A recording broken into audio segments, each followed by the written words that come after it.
Kalau Rasul, Allah berfirman, Rasulullah bersabda, penanggapan sahabat seperti ini, nggak ada sesuatu dari, ini pendapat saya ya, ini pendapat kiai saya ya. Saya tantang Anda, pernahkah saya mengucapkan ini pendapat kiai saya? Pernahkah saya mengatakan, ya ini pendapat saya dalam hukum syar'i? Kembali ke Quran dan Sunnah ala Wahabi ini hanya omong kosong belaka untuk meyakinkan jemaahnya. Justru fatwa-fatwanya sangat bertentangan dengan Quran dan Sunnah. Kena kencingnya kucing, kotorannya kucing, itu langsung batal wudhunya. Ini menurut Ustadz Wahabi ini, rukun wudhu hanya dua, saudara-saudara. Ini jelas mengada-gada, saudara-saudara, dan mengkorupsi dalil. Kalau nggak tahu, bilang aja kagak tahu. Nggak usah gengsi, mas. Ya, karena membasuh kepala bagian daripada sunnah. Ya, bagian daripada sunnah. Yang merupakan rukun wudhu itu adalah wajah dan tangan sampai siku. Mana di situ kalau Rasul, mana juga kalau Allah. Buktiin dong, Mas Khalid. Yang perlu ente tahu, wudhu itu masuk ke bab hadas, sedangkan kotoran kucing itu masuk ke bab najis. Jadi nggak ada sangkut pautnya antara hadas dan najis. Bismillahirrahmanirrahim. Assalamualaikum warahmatullahi wabarakatuh. Hamdan wa syukran lillah, salatan wa salaman ala rasulillah wa ala alihi wa sahbihi wa mawalah, amma ba'du. Selamat datang di channel Tuarul. Channel ini mengkonter Wahabi dengan perkataan mereka sendiri ataupun dengan fatwa ulama rujukan Wahabi sendiri.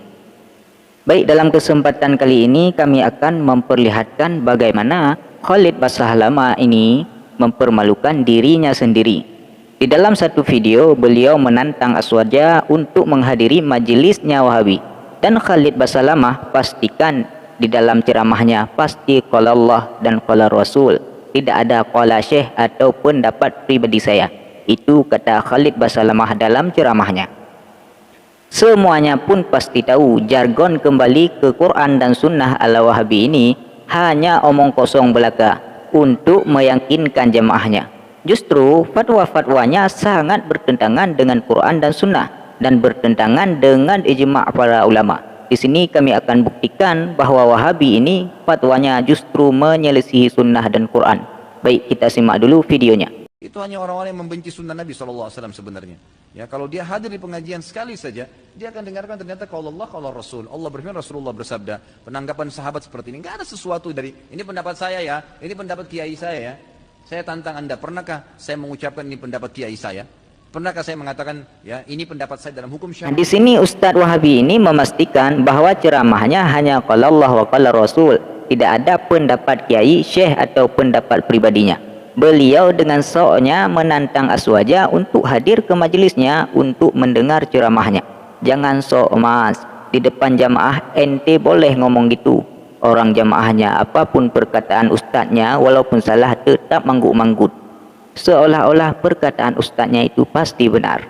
Yang lucunya Ustadz Wahabi ini ketika ditanya tentang rukun wudhu malah menjawab, setahu saya rukun wudhu itu dua, yaitu membasuh muka dan kepala.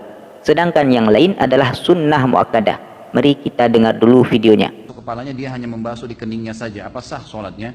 Setahu saya sah. Setahu saya sah. Setahu saya sah saja. Karena membasuh kepala bagian daripada sunnah. Ya, bagian daripada sunnah. Yang merupakan rukun wudhu itu adalah wajah dan tangan sampai siku. Sebagaimana kalau kita tayammum. Nah, di sini menurut Ustadz Wahabi ini rukun wudhu hanya dua, saudara-saudara.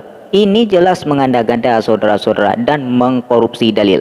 Kalau nggak tahu, bilang aja kagak tahu. Nggak usah gengsi, mas. Lucu bin jahil ini Wahabi. Katanya kalau Allah, kalau Rasul, tapi faktanya qala Khalid rawahu kong Jawas. Masalah rukun wudhu sepakat para ulama itu 4, mas bro. Baik 4 imam mazhab atau ulama-ulama rujukan Wahabi sendiri, tidak ada khilaf tentang bilangan rukun wudhu.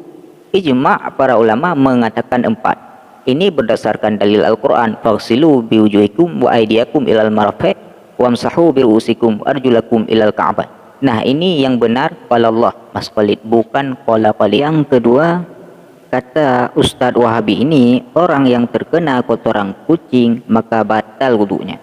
Mari kita lihat dulu videonya. Yang haram dimakan dagingnya berarti kotorannya najis. Najis secara hissi. Najis benar-benar membatalin wudhu.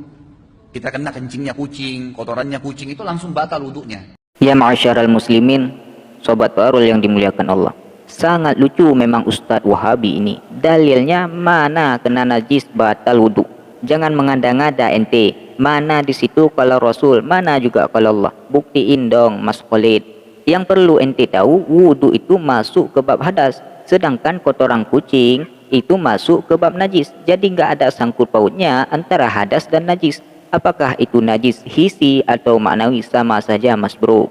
Bedanya cuma pada cara menyucikannya. Tidak ada sangkut pautnya dengan wudu mas bro. Karena wudu itu batal dengan sebab hadas, bukan dengan sebab najis. Jadi tolong pahami ini. Makanya disuruh bermazhab, jangan ngeyel. Ente sok-sok ngambil langsung dari Quran dan Sunnah.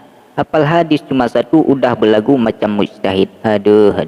Ya ma'asyaral muslimin, sobat warul yang dimuliakan Allah. Ini hanya sebagian dari fatwa-fatwa Khalid Basalamah yang membagongkan saudara-saudara. Yang fatwanya sangat bertolak belakang dengan Quran, hadis dan ijma' para ulama. Dan masih banyak lagi yang tidak kami sebutkan di sini. Salah satunya berfatwa mobil pengangkut barang wajib dizakati di tahun pertama. Ini sangat bertentangan dengan sunnah saudara-saudara. Makanya saya peringatkan Wahabi, jangan sok kembali ke Quran dan hadis. Kitab para ulama saja kalian tidak bisa pahami, apalagi Quran dan sunnah. Jadi jangan gengsi deh kalian mengakui mazhab daripada malu-maluin. Lebih baik bermazhab mas bro. Wabillahi taufiq wal hidayah. Assalamualaikum warahmatullahi wabarakatuh.